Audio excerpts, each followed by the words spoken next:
Hello, and welcome again to the Book Corner. I'm Jean Irving. Today we read from Avenue by Paulette Davis-Horton. Avenue, subtitled The Davis Avenue Story, The Place, the People, the Memories, chronicles a rich slice of Mobile history that went largely untold until Paulette Davis-Horton spent 5 years of research and writing to produce this much-needed addition to the written history of the city. We would like to acknowledge the Mobile Arts Council for a grant making the Book Corner possible. Acknowledgments go as well to Books and Company and Mrs. Horton for providing material and advice making this reading possible. This book represents years of detailed research and contains numerous long lists of names of persons and businesses. We may omit some of these details in order to maintain the narrative continuity of the book. You may call us at 460-2248 with any specific questions. Today we're going to start with the very first of the book, the dedication. First, giving honor to God, who was always with me during this project. This book is dedicated to my wonderful husband, Lenny, and our children, Lenny and Kenya. It is through their love, support, and patience that I was able to strive for completion of this book, and to my mother, who sacrificed and gave me the gift of life. And the acknowledgement, I would like to thank the hundreds of people, both living and dead, who contributed materials to enable me to complete this book. And then a comment from a local historian. Every place has a landmark that treats your memory to bygones, the present, and what it will be like tomorrow. Your capture of Davis Avenue in this wonderful, inspiring, enlightening, and memory-awakening narrative will surely stretch forth the same.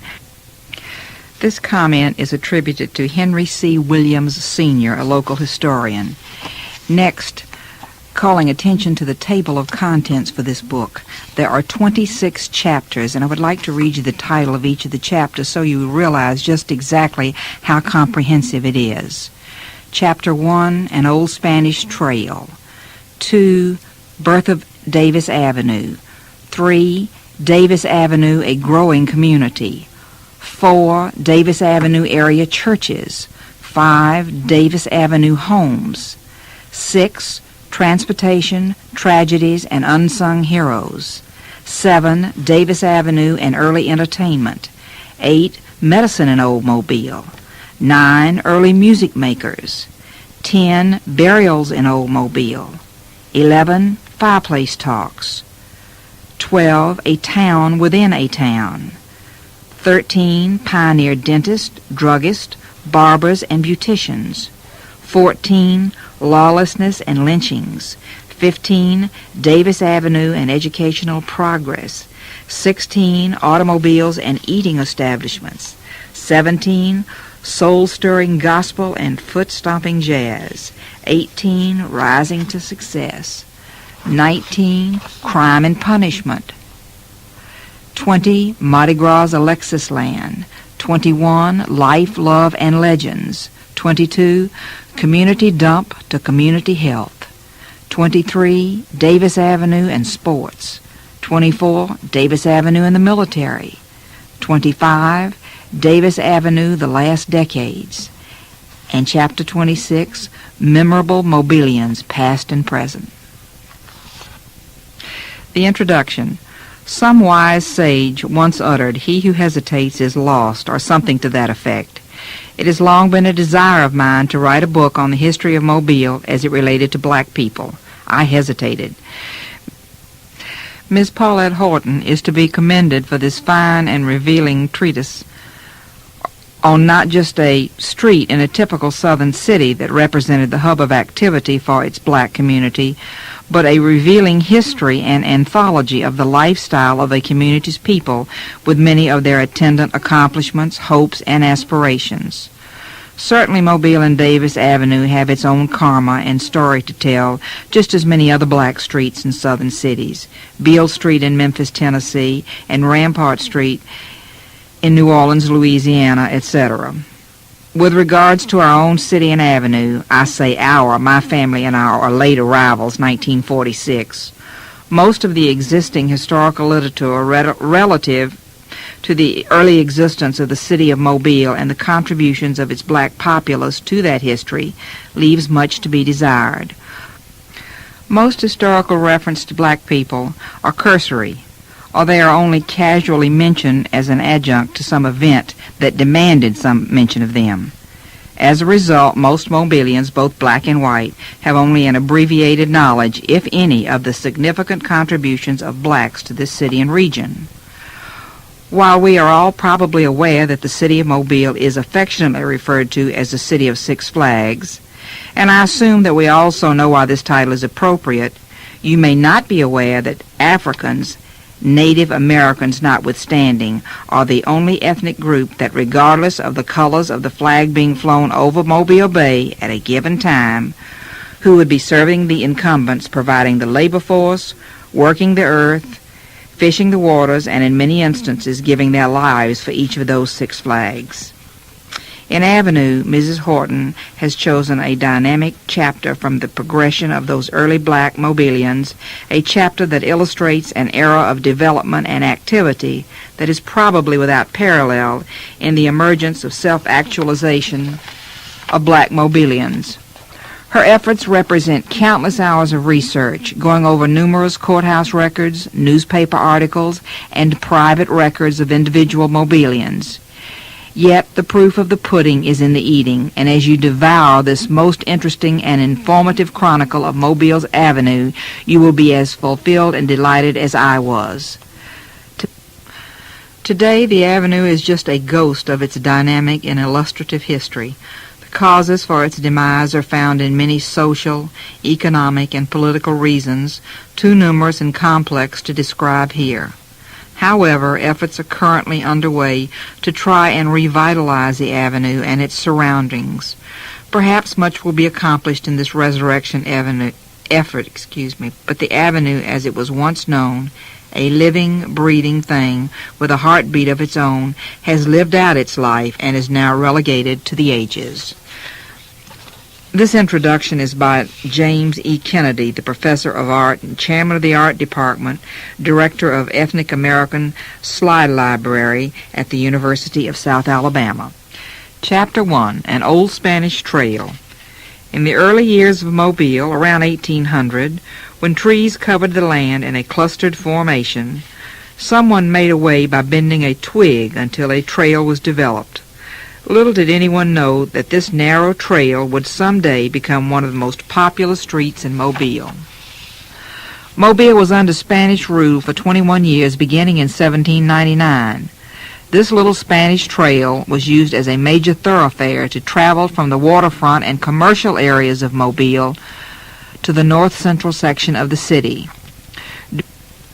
During this period of time, the northern section of the city was mostly undeveloped land, and wild animals roamed the countryside, sipping cool water from Bayou Chateauguay, which is now known as 3 Mile Creek.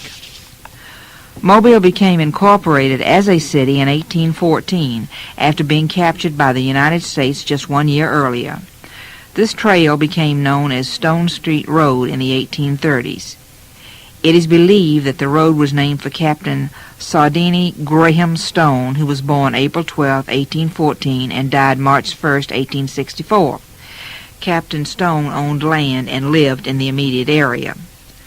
During the 1830s, Mobile was a steadily growing city with slaves, free men, and women of color, Creoles, Jews, and whites. Many people of Mobile's early years staked their claim on this North Mobile land, and like a newly planted tree, their roots began. Some of the early land tract owners were DeLussa, Fisher, Kennedy, and Espejo. William Fisher was a farmer and owned a substantial piece of land off Stone Street Road, known as the Fisher Tract. He named all the roads in the Fisher Tract after trees, with the exception of one that he called Fisher's Alley. This street exists today by that same name. There were various trees in the area, such as persimmon, plum, peach, chinkapin, hickory, pecan, and maple. We see streets today representing these trees, all located in the Fisher Tract. This northern section of the city became a popular place to live, and there were quite a few families living on Stone Street Road during the 1830s, along with a small number of businesses such as general stores and blacksmith shops. The earliest houses built in this section of the city were early American and Creole cottages of various sizes. The housing, along with architectural designs of this area, will be mentioned in another chapter. The first city directory of Mobile, dated 1837, lists the following people as residents of Stone Street Road.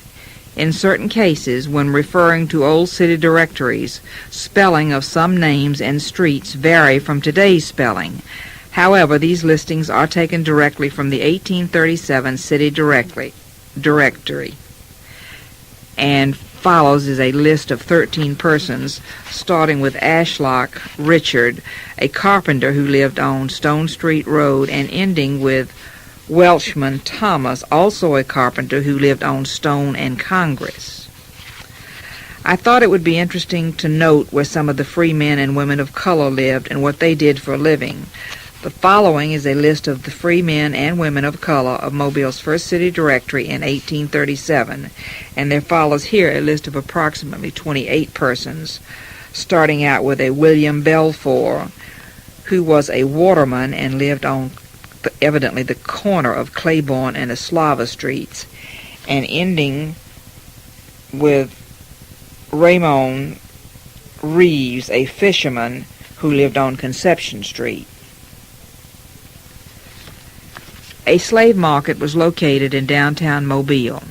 This location is presently noted with a historical marker at the corner of Royal and St. Louis streets. People did not have to wonder who would be for sale because through the local paper a list of slaves and their abilities was advertised. The slave market was a 3-story building located on North Royal Street. The building had iron bars on the windows, and it is where the slaves were kept until they were sold at the auction. There was an auction block for the slaves to stand on so that they could be in full view of the huge crowd. The slaves in the city of Mobile were primarily craftsmen, domestic workers, and store operators. In making reference to the slave trade in Mobile, it must be noted that some of the free men of color living in Mobile County were slave owners. These slaves ran very long distances from such places like Montgomery and other rural parts of Alabama in hopes of finding a better life. When they were captured in Mobile, they were placed in jail, and if unclaimed after a specified time, they were sold at the sheriff's sale. The local newspaper advertised for slave owners to come forward and claim their runaway slaves. Although Mobile was a progressive city, it was lacking in facilities that other cities had, such as street lights. James Caldwell, an early pioneer of the gas industry, was born in England in 1793 and showed Mobilians how he could light up the streets by using gas lamps in 1836. James Caldwell started acting at the age of 9, coming to the American stage at the age of 23. In later years, he opened his own theater in New Orleans, Louisiana, where he eventually settled and lighted it with gas lights, which was said to be the first gas illumination in the South. James Caldwell came to Mobile in the mid-1830s to show Mobilians how he could provide lights for the city. Without a doubt, officials were very impressed, and a proud Caldwell was given a 30-year contract to light the city of Mobile with gas, as well as furnish citizens with gas light for household use. The contract lasted from December 1836 to December 1866. A plant was built for this purpose on Stone Street Road and was called the Gas, Light, and Coke Company. Very little information is available pertaining to the early operations of this company, but it is known that it had quite a number of employees. Coal was converted into gas with coke, lumps of fuel from heated coal, being a product of this facility.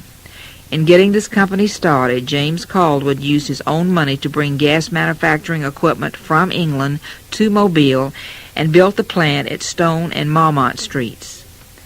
In addition to being a businessman, Caldwell was also a noted politician. After founding the gas company in Mobile, he served as president of the gas company in Cincinnati, Ohio. James Caldwell died September the 11th, 1863, and is buried in New Orleans, Louisiana. The city of Mobile was lighted with gas lanterns up and down the sidewalks in the downtown area. Late in the afternoons, you would see a man with a ladder climbing each pole periodically to keep the lanterns lighted. These men were called lamplighters. Most of the original lamps were taken up some time ago in Mobile. One of the last original gas lamps once stood in front of the old Caldwell mansion on St. Anthony Street. One can't help but wonder what type of entertainment people had in Mobile during the 1830s. Going to the theater to see live plays and other shows was an example whereby some advertisements in the local papers showed the admission to the event at one price, but the free men of color could see that same show at a later hour for a slightly higher price. Fishing in the beautiful waters of 3 Mile Creek was fashionable, or hitching up a horse and wagon, or strolling with your family and friends were great pastimes. Some of the families who moved into the Stone Street Road area in the earlier years were very prominent citizens in Mobile, such as the Quigleys and the Rylands, who were well known in the brick-making industries. These families had brickyards in the Stone Street Road area, and today Mobile streets bear their name. By the 1850s, many other residents made their home on the popular Stone Street Road with varied occupations. Wooded areas were turned into buildings, including the land at 550 St. Anthony Street, a few blocks off Stone Street Road, which was the first site for the University of Alabama Medical School and later became Central and then Dunbar School. The medical school was founded by Dr. Josiah Knott in 1859. Dr. Knott felt that a place was needed to train future doctors, and this facility was built for that purpose. The school was closed temporarily during the Civil War because many of the students and teachers participated in the war efforts. In the late 1860s, it was reopened, and many Mobile physicians received their diplomas at this institution. There are many prominent names in Mobile's history associated with this school, such as Dr. George A. Ketchum, Dr. Rhett Good, Dr. Charles Moore, Dr. E.D. Bondurant, Dr. James E. Eustace, Dr. Caleb Toxey, and Dr. William M. Maston, to name a few. If you will note, the last names of some of these individuals can be associated with streets and buildings in the Mobile area. Many physicians that attended or taught at the school are buried in the historical Magnolia Cemetery. It is not known if there was an African-American graduate of this school while located in Mobile, but it is known that Dr. T.N. Harris, who will be discussed later, and who was an African-American, served as a consultant for the institution. On the next page is a full page of the medical students posing on the front porch of the University of Alabama in Mobile in the early 1900s. There are approximately 35 young men in this photo. Josiah Clark Knott was born in Columbia, South Carolina on March 31st, 1804. He made Mobile his home in the late 1830s. Yellow fever caused the loss of life in 1837 and in the 1850s, creating a panic within Mobile and surrounding areas. Through his studies, he developed a theory that yellow fever was caused by a mosquito, which was proven to be true many years after his death. In addition to his mosquito theory and other accomplishments, he will probably be best remembered for his founding of the Medical College of Alabama in Mobile in 1859. Dr. Knott died on his birthday, March 31st, 1873, and is buried in Magnolia Cemetery. Stone Street Road has played an important role in the development of Mobile. The Medical College of Alabama and the gas company were just the beginning of many great things to come. And the last 2 pages on Chapter 1 are a full page of an 1882 map of Mobile showing various landmarks in their proximity or relation to Davis Avenue, and copies of some newspaper articles in which the medical college is offering free clinics for the poor, and a write-up on the effort to upgrade the college's standards and to expand. And the last one, where the college made military medical training a part of curriculum during World War I. Chapter 2, The Birth of Davis Avenue. On July 25, 1861, a proposal was presented to the city of Mobile to change the name of Stone Street Road to Davis Avenue. This was the same year that the Civil War began, and Jefferson Davis was made provisional president of the Confederacy at a convention in Montgomery, Alabama, later becoming its official president on February 22, 1862. It is believed that Davis Avenue was named in honor of Jefferson Davis and was used in the city directories after the Civil War and before his death in December of 1889. Many changes occurred before Stone Street Road became Davis Avenue, and the horse-drawn carriages brought new residents to populate the area. Sections of the town were called certain names, such as Orange Grove, once called Poplar Grove, and dates back to the early 1800s because of an effort to grow oranges and satsumas. It was later learned that the climate was unfavorable for these types citrus fruit. One of the most historic landmarks located off Stone Street Road is the Stone Street Baptist Church. This church is one of the oldest places for Negroes to worship in the city of Mobile and possibly in the state of Alabama. It began in the early half of the 1800s and enjoys a rich heritage. The church came along at a time when Negro and white Baptists worshiped together. According to the book, The Alabama Negro of 1946, it was once located at the foot of Government Street, and through the generosity of a Mr. Stone, the land was given for the church's current location. The Civil War left its remnants in street names as well as souvenirs. The street once called Hunt was now called Beauregard, and other area streets came into existence, such as Sumter and Manassas, which are located in the Orange Grove area and are associated with the Civil War. During the Civil War, Mobile had to be protected from the Yankees because it was believed that they would attack. Therefore, structures such as batteries and magazines were built in strategic locations around the city. One military battery in particular was built by the Confederate Army and slave labor on Stone Street Road. Mobilian Sarah Stokes, who was born in 1895 and had lived off Davis Avenue all her life, recalled her grandfather telling her how they put that giant hill there many years ago. This landmark is located on the northwest corner of Hickory Street and Davis Avenue. The campground is the area bordered by Davis Avenue, Congress, Ann, and Ryland Street. On Mobile maps, this area is designated as the old military campground. There are streets in that area such as Long Camp and Short Camp streets because they were the longest and shortest paths in the camping ground. During the Civil War, the Confederate soldiers set up camps, performed military drills, and other duties associated with war preparation. There was a notable Mobilian who lived on Davis Avenue before and after the Civil War named James Conning. James Conning was a nationally known jeweler who owned a business in downtown Mobile on Dauphin and Water Streets called Conning and Company. This company was known for manufacturing swords, silverware, and jewelry.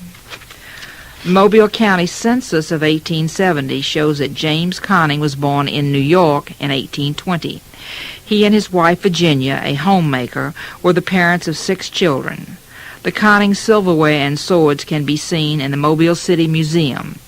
In the location where the Conning home once stood, the Davis Avenue Park was built, and today this area serves as a parking lot for the Franklin Memorial Clinic. Today, one of the Civil War magazines sits quietly with only a few people, knowing that its purpose was to store gunpowder.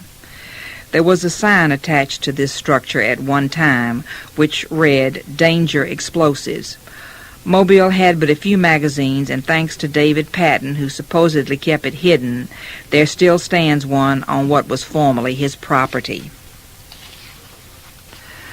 The Civil War came and went, and as a result many lives were lost, and the South was in a period of unrest.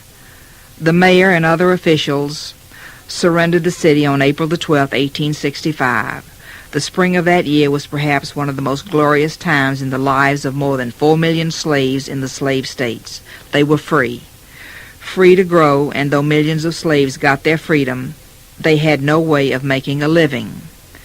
There were many orphans and elderly who had no place to go, simply because the South was in economic ruins. It was time to start from scratch, to build a new and better city. One of the earliest businesses in the Stone Street Road area was the Glidden blacksmith shop. This particular business was listed in the first Mobile City Directory, 1837. John S. Glidden was the owner. He came to America from Excelsior, England, and the shop was maintained by the Glidden family in the area for more than 80 years. This blacksmith shop provided employment for many of the area residents. There is a street in its exact location called Glidden Place. The year of 1865 began what was known as the Reconstruction period. There were many issues in Reconstruction, but perhaps the most crucial of all was the status of the newly freed Negro. In addition to the hardships of their past, they were being mistreated by some people. Despite the lack of encouragement, they stood like steeples and decided to make the best of what they had. Many Negroes who later came to Mobile were from rural Alabama and Mississippi seeking work.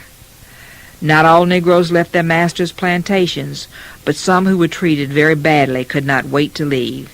They left with just the clothes on their back and hoped that there were better days ahead. To assist former slaves in making the adjustment from slavery to freedom, the Freedmen's Bureau was organized. Many non-blacks had the privilege of an education years before the blacks did, with the whites in Mobile going to Barton Academy, which was founded in 1836. It was also the first public high school in the city of Mobile. Mobile, furthermore, has the oldest public school system in the state of Alabama. There were also other small schools in Mobile in earlier years which children attended. It should be further noted that the Creole population could also attend their own schools before the Reconstruction period began. When the free blacks were allowed to attend school, some of the Creoles attended schools with them. A Creole has been defined as a person of mixed French or Spanish and Negro descent, speaking a dialect of French or Spanish. One of the first places Negroes could go to get an education was a building on Government Street near Ann Street called the Blue College. Historians disagree as to why it was called blue. One said it was because of the color of the building, and another said it was because the North seized it during the surrender and their color was Union blue. Upon being seized by the North after the Civil War, the Blue College was purchased by the American Missionary Association for the purpose of educating Negroes. This building came to be called Piney College and was started in the 1830s by Norman Piney, a Mobile minister. The college was held in high esteem at one time, as many noticeable Mobilians attended there. On one occasion, the school mysteriously burned when it became the Blue College. Many older Mobilians still talk about how their grandparents had gone to the old Blue College. The first graduation for Negroes from the old Blue College was in 1876. There were 3 graduates. They were William A. Caldwell, Mary E. Jones, and Euphemia Europe. Some of the students that attended the old Blue College are the ancestors of some Mobilians. Many of these students were former slaves and were school age at the time of the surrender. The following is an alphabetical listing of those students, and there follows 2/3 of a page, 3 columns, roughly 75 names, starting with Charles Anderson and going through a Lawrence Wilkerson. This school in later years and in another location became known as Emerson Institute in honor of a Mr. Emerson from Chicago who was connected in Mobile with the American Missionary Association. Before emancipation, a public school system was created, but it was not until 1867 that a committee was appointed to inquire whether the system of education could include Mobile's Negro children, and if so, how could this be done? The Colored Mass Convention of the state of Alabama met in Mobile in 1867 and discussed the needs of black people. One of these needs was that of education. This concern was presented to the Mobile School Commissioners, and as a result, a committee was appointed. A short time later, the first colored public school was adopted. It was taught by Mr. W. Howard Hall and was located in the northwestern part of the city. His salary was $945 a year. The school was known as the Stone Street School for Colored Children. In 1869, there were also the Creole School